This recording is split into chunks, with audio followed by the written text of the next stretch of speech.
কায়েম করো, এরপরে আর কিছু লাগে নাই, আগেও লাগে নাই, পরেও লাগে নাই, শুধু একটু লেগছে। কোথাও একটু পরে দিন কায়েম করা ফরজ। কিন্তু দিনটা কি? আল্লাহ কোরআনুল কারীমের 42 নম্বর সূরা, কয় নাম্বার? আর কথা বল না। সূরার নাম সূরাতুশ শুরা। সূরাতুশ শুরা, সূরাতুশ শুরা 42 নম্বর সূরা, সূরা শুরা 13 নম্বর আয়াত।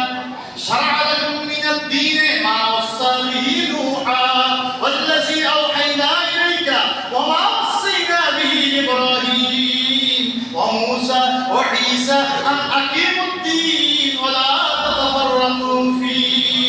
শরীয়ত বলা হয়েছে তোমাদের উপরে ওইটা যা কিছু যেই শরীয়তটা দিয়েছে নূহ আলাইহিস সালামকে, ওয়াল্লাযী আওহাইনা ইলাইকা, আর আপনি নবী মুহাম্মদ সাল্লাল্লাহু আলাইহি ওয়াসাল্লামের উপরে আমি যাহা কিছু ওহী করছি, প্রত্যাদেশ করছি বা অবতীর্ণ করছি, এইটা ওমা ওয়াসাইনা বিহি ইব্রাহিম, আর যাহা কিছু আমি আহকাম দিয়েছি ইব্রাহিমকে, ওয়া মূসাকে, ওয়া ঈসা এবং ঈসাকে, এইটা হইল দ্বীন। এই দিন শরীয়ত করা হয়েছে আল আকিমুদ্দীন, অতএব তোমরা দ্বীন প্রতিষ্ঠা করো, ওয়ালা তাতাফাররাকু ফি, কিন্তু তোমরা দুইজন হয়ো না, বিচ্ছিন্ন হয়ো না।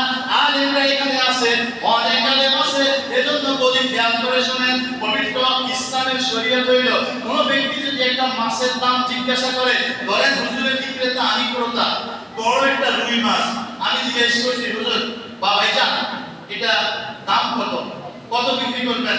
উনি বলছে হুজুর এটা 1200 টাকা।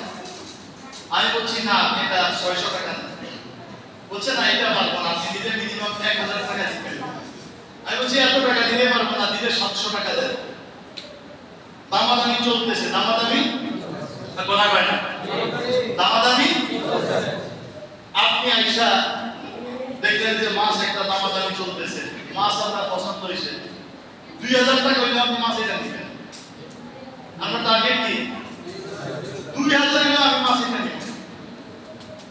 এখন উনি বলছেন এটা নিতে হলে 1000 দিতে হবে, আমি বলছি ভাই আমি 700 টাকা দিতে পারবো। আপনি ফট করে বিক্রি বললেন যে এই ভাই মাছ এটা কত? উনি বলছে এটা 1200 টাকা দিতে হবে। আবার শুরু করছেন আপনাদের দিকে, আপনি বলছেন যে না আমি 1000 টাকা দেব।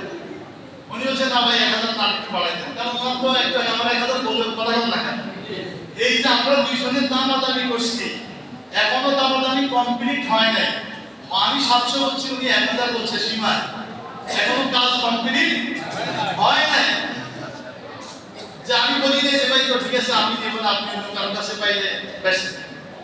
অথবা উনি বলছেন যে ভাই আমি 700 তে দিতে পারবো না, তাহলে আপনার সাথে আমার কথা শেষ হয়েছে, মানে বিচ্ছিন্ন হয়ে গেছে, হয় যোগাযোগ বিচ্ছিন্ন, মানে কথা দিয়ে বিচ্ছিন্ন। একটা হলো যোগাযোগ বিচ্ছিন্ন, মানে দাম বলে আমি চলে গেছি, উনি ওনার দামে আমি আমার দামে চলে গেছি, শেষ। অথবা কথা দিয়ে বিচ্ছিন্ন যে না ভাই আমি দেবো না, আপনি অথবা উনি বলছে ভাই এই দামে আমি দিতে পারবো না, আপনি এই দামে অন্য কোথাও পাইলে দিয়ে কথা আমার সাথে ওনার শেষ। তখন যে আপনি মুনামুনি করে আবার মানে 1200 টাকা সবার পর 2000 নেন, এটা যেন আপনার ইচ্ছা নিতে পারবেন, এটা জায়েজ। কিন্তু যখন আগের উনি মুনামুনি করতেছি, তখন আপনি মধ্যে দিয়ে দাম পাওয়া ইসলামে হারাম হারাম হারাম করতে পারেন। জোরে বলেন। ওনার মেয়ে ওনার ছেলে কথা চলতেছে, বিয়ের প্রস্তাব হয়েছে, কথা চলতেছে, মানে প্রস্তাব হয়েছে, কথা শুরু হয়েছে। আপনার হঠাৎ মনে হয়েছে যে আমার ভাইটারা বিয়ে করার লাগে অনেক মেয়ে আছে, আপনি যাই কিনা তোমার মেয়ে বিয়ে দিবা না, এটা জায়েজ নেই। আগে আপনাকে যে মানে শুনতে হবে যে ওনার মেয়ে কোথাও বিয়ের প্রস্তাব চলতেছে কিনা, কথা হয়ে গেছে কিনা, এটা আপনাকে আগে জানতে হবে খোঁজ দিয়া এই মেয়ের ব্যাপারে। এরপরে যদি দেখেন যে হ্যাঁ কারোর সাথে ওনার মেয়ের বিয়ে কি চলে, প্রস্তাব চলে, কথাবার্তা চলতেছে, ওইখানে তৃতীয় আরেকজন প্রস্তাব দেয়, ইসলামে হারাম।